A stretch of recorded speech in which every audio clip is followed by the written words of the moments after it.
James, the Sydney Autumn Carnival coming up. It must be an exciting time for jockeys like yourself who've experienced such a thrill over the last sort of 12 or 18 months. You sort of kick yourself on what lies ahead?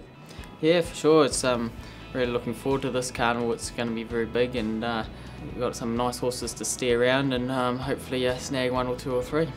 Young kid from New Zealand, 2 years ago, did you envisage the day that A, you'd be in Australia, but B, the day that you'd be sort of one of the highest profile jockeys in racing? Oh, not really. I just took a day by day, and I'm very fortunate to be in the position I'm in. I've got a great stables backing me for this massive autumn, and really looking forward to Dundee going around, and hopefully he can fly the flag for New Zealand again. Did you know it straight away with him that he was just something out of the box? Because when he first came over here, there was, I think it was a couple of Australian horses, they said, oh no, he's just a good Kiwi horse, he's not a really good horse, if you know what I mean.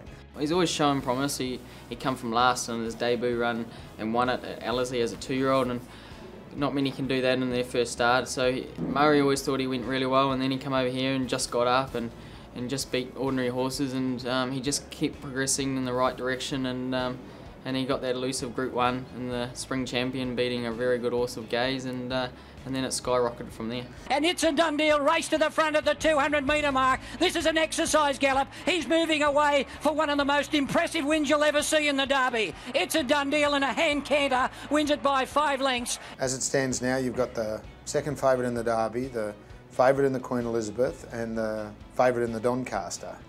If the ducks all align, it could be a very big couple of months for James McDonald. Yeah, there's still a lot of water to go under the bridge. As you know, with this racing game, they can tumble over at any stage of literally any stage of their campaign. So no, it would be great to get them all there sound and fit and happy and ready to rumble for those big championships.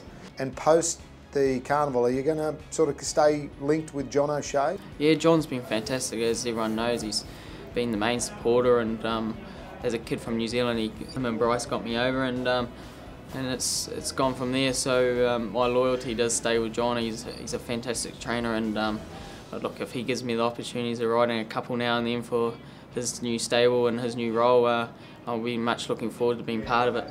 Any Kiwi kids watching this, can you just tell them what it's like being a jockey in Australia? I know you know, sometimes the industry struggles a bit in New Zealand.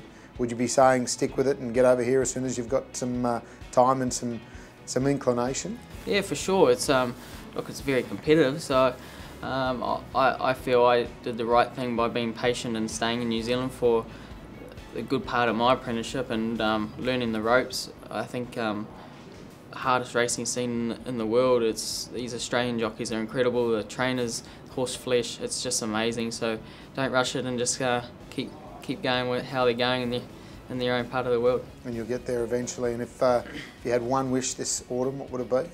Bring on the Queen Elizabeth.